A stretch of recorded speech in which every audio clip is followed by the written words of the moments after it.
اللہ نے دین بچانے کی ذمہ داری جب امام کو دی ہے تو اللہ امام بھی خود بناتا ہے۔ جو دین بناتا ہے وہی امام بناتا ہے۔ یہ ہو ہی نہیں سکتا کہ دین اللہ بنائے امام بندے بنائے۔ بندوں کا بنایا اللہ کے بنائے کی حفاظت نہیں کر سکتا، اللہ کا بنایا اللہ کے بنائے کی حفاظت کرے گا۔ کام ہے امت کا امام کو ماننا، بنانا نہیں۔ کوئی ایک بھی سنی بیٹھا ہے تو میں ممبر پہ مجلس کی آغاز کر چکا ہوں، ابتدا ہو چکی ہے۔ 14 کی عزت کی قسم کھا کے میں ممبر آل محمد پہ کہہ رہا ہوں کہ میری قوم نے 12 بنائے نہیں مانے، ایک بھی ہم نے یار ان میں سے ایک بھی مرشد عقیل شاہ جی ہم نے خود نہیں بنایا۔ جیسے میں نے ممبر پہ باوضو بیٹھ کے اپنی قوم کے سامنے قسم کھائی ہے، کوئی بھی بندہ ایسے قسم دے کہ اس نے بھی اپنا امام ماننا ہے، بنایا نہیں۔ یہ عام مسئلہ نہیں ہے کہ امام جسے مرضی امام بنا لے، نہیں۔ جو بندہ نماز ہاتھ باندھ کے پڑھتا ہے وہ اپنی مرضی سے نہیں پڑھتا، اپنے امام کے کہنے پہ پڑھتا ہے۔ اس نے نبی دیکھا نہیں، اس کے امام نے اسے بتایا کہ نبی ایسے پڑھتے تھے، اس نے یہاں ہاتھ رکھ لیا۔ دوسرے کے امام نے کہا نہیں نبی یہاں ہاتھ رکھتے تھے، اس نے یہاں رکھ لی۔ ایک نے کہا نہیں نبی ناف کے نیچے ہاتھ رکھتے تھے، اس نے یہاں رکھ لی۔ ہمارے امام نے بتایا کہ وہ کھول کے پڑھتے تھے، ہم نے کھول کے پڑھا۔ کوئی مشکل بات ایک لمحے کے لیے بھی میں نے مجمع سے نہیں کرنی کہ جو مجمع کے سر سے گزرے اور بندے میری مجلس کے جانے کے بعد سوچ رہے ہوں کہ پڑھنے والا کیا پڑھ کے گیا اور ہم نے سنا کیا ہے۔ مجلس بولنے کا نام نہیں، مجلس سمجھنے کا نام ہے۔ ایک بندے نے بات سمجھ لی تو میں سمجھوں گا میرے آنے کا، تمہارے بیٹھنے کا مقصد پورا ہو گیا۔ 1400 سال ہو گئے، بندے ابھی تک کسی بحث میں الجھے ہوئے ہیں، تیری نماز غلط ہے میری نماز ٹھیک ہے، تیرا وضو غلط ہے میرا وضو ٹھیک ہے۔ یہ ساری باتیں بعد میں کرنا، پہلے یہ پتہ کرو امام کس کا ٹھیک ہے۔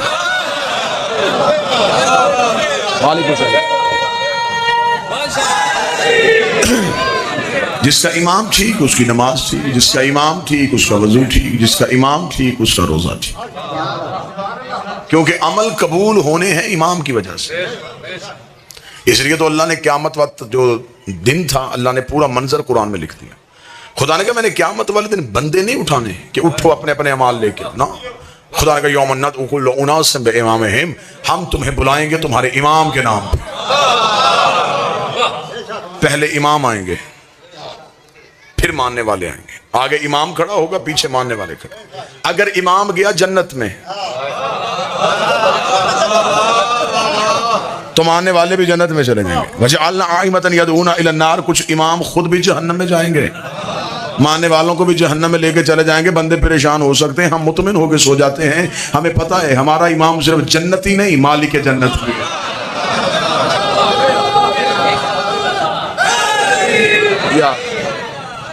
جنت ملنی ہے امام کی وجہ سے، کیونکہ امام اچھا ہوگا تو ماننے والے پار ہو سکتے ہیں۔ سادہ ذہن بیٹھے ہیں، بات بڑی آسان کر دیتا ہوں۔ مرید گنہگار ہو گزارا ہو جاتا ہے، پیر گنہگار نہیں ہونا چاہیے، رہبر اچھا ہونا چاہیے۔ وہ قافلے لٹ جاتے ہیں جن کا میر کاروائی اچھا نہ ہو۔ ہم دنیا کے سامنے سینہ چوڑا کر کے کہہ سکتے ہیں ہم گنہگار سے، امام تو پاک ہے۔ ہم خطا کار، بسم اللہ ہم خطا کار سے، آئیں تشریف لائیں۔ ذاکر اہل بیت برادر وقار جناب قلب عباس سلوی صاحب تشریف لے آئے۔ ہم خطا کار سے، ہمارا امام پاک ہے۔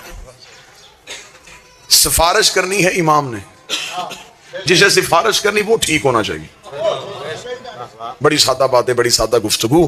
موٹر سائیکل کے کاغذ پورے نہ ہوں، پولیس والے بچے کو روکیں، پولیس والے بچے کو حوالات میں بند کر دیں، تو گھر کا بزرگ تھانے اسے لے کے جاتا ہے جس کی تھانے میں چلتی ہے۔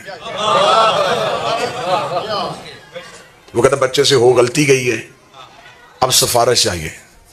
سفارش وہ ڈھونڈتا ہے جو اتنا معزز ہو، اتنا قابل عزت ہو کہ اس کی بات مانی جا سکے۔ ایسا کبھی بھی نہیں ہوا کہ چھوٹے کیس میں کوئی اندر ہو اور بندہ کسی اشتہاری کو سفارشی لے جائے۔ ایسا ہوا ہے کبھی؟ اگر ایسا کوئی کر بھی دے تو جو لے کے گیا، جس کو لے کے گیا، جس کو چھڑوانے گیا، تو اس کا مطلب ہے کہ ایک غلط سفارش نے 3 بندے مروا دیے۔ اللہ نے اتنی عقل دی ہے کہ تھانے میں اللہ کی عدالت میں تو جو میری طرف کی، میں انتہائی سنجیدہ گفتگو آپ سے کر رہا ہوں، اللہ نے اتنی عقل دی ہے کہ آپ نے تھانے اسے لے کے جانا جس کی تھانے میں چلتی ہے، اللہ کی عدالت میں اسے لے کے جا جس کی اللہ کی عدالت میں چلتی ہے۔ وحد گھر تیرے نبی کا گھر ایسا ہے جسے اللہ نے شفاعت کا تاج پہنایا، فرشتے گنہگار کو پکڑ کے جہنم لے کے جا رہے ہوں، یہ ہاتھ چھڑوا کے لا سکے، چھوڑ ہمارا ہے۔ سفارش صرف انہی کی چلتی ہے، جس نے ان کی سفارش دیکھنی ہو، انہوں نے ایک رات میں حر کو علیہ السلام کر دیا تھا۔ امام بہتر ہونا چاہیے، امام اچھا ہونا چاہیے، امام ایسا ہونا چاہیے جس کی وجہ سے ماننے والا بھی کامیاب ہو سکے۔ اس لیے خدا نے ایک سوال قبر میں رکھا ہے، ایک قیامت میں رکھا ہے۔ چند سوال فرشتوں نے قبر میں پوچھنے، کچھ قیامت والے دن پوچھنے۔ اعمال جتنے بھی ہیں ان کے سوال قیامت کو ہونے، نماز، روزہ، حج، زکوٰۃ، یہ سارے سوال قیامت میں۔ قبر میں ایک بھی عمل کا ثواب نہیں ہوگا، کوئی عمل کا سوال نہیں ہوگا، تیری نمازیں کتنی تھی، تیرے حج کتنے تھے، تو نے روزے کتنے رکھے۔ قبر میں پوچھا جائے گا عقیدہ، من ربوں کا، تیرا رب کون ہے، من نبیوں کا، تیرا نبی کون ہے، من کتابوں کا، تیری کتاب کیا ہے، من قبلتوں کا، تیرا قبلہ کیا ہے، من اماموں کا، تیرا امام کون ہے۔ اگر تو قبر میں امام والا جواب ٹھیک ہوا تو پھر قیامت والے دن نمازیں دیکھی جانی ہیں۔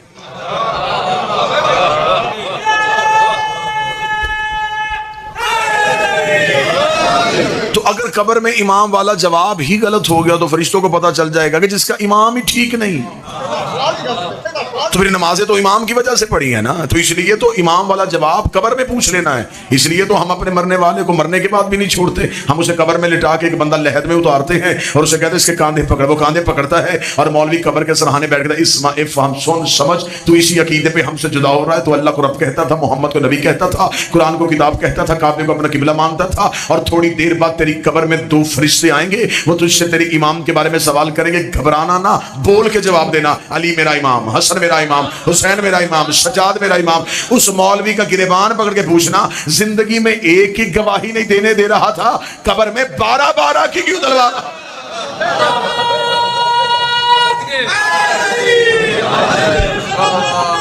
بسم اللہ۔ پوری ذمہ داری اور پوری ممبر کی خطیبانہ دیانتداری کے ساتھ جملہ کہنے لگا، دعویٰ میں کرنے لگا ہوں، پریشان آپ نے نہیں ہونا، جتنی دلیلیں کہیں گے میں دلیل دے دوں، میں ممبر سے دعویٰ کرنے لگا ہوں، بندہ پڑھے علی ولی اللہ جہنم میں جائے، ہو ہی نہیں سکتا۔ میں نے ممبر پہ دعویٰ کیا ہے، علی ولی اللہ پڑھنے والا ہر کوئی جنت میں جائے گا، اور یہی ممبر پہ علم عباس کی عزت کی قسم کھا کے دعویٰ کرنے کے تیار ہو، بندہ دشمن ہو علی کی ولایت کا، چلا جنت میں جائے، یہ بھی نہیں ہو سکتا۔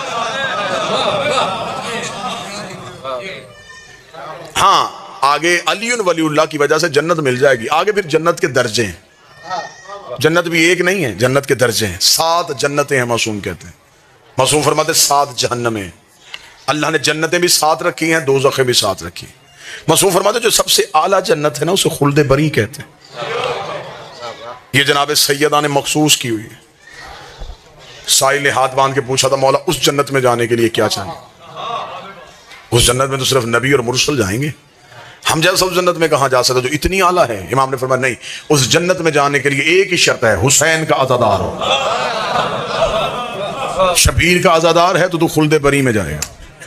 اور مولا جہنموں میں سب سے خطرناک جہنم کیا ہے؟ امام نے فرمایا حاویہ اس کا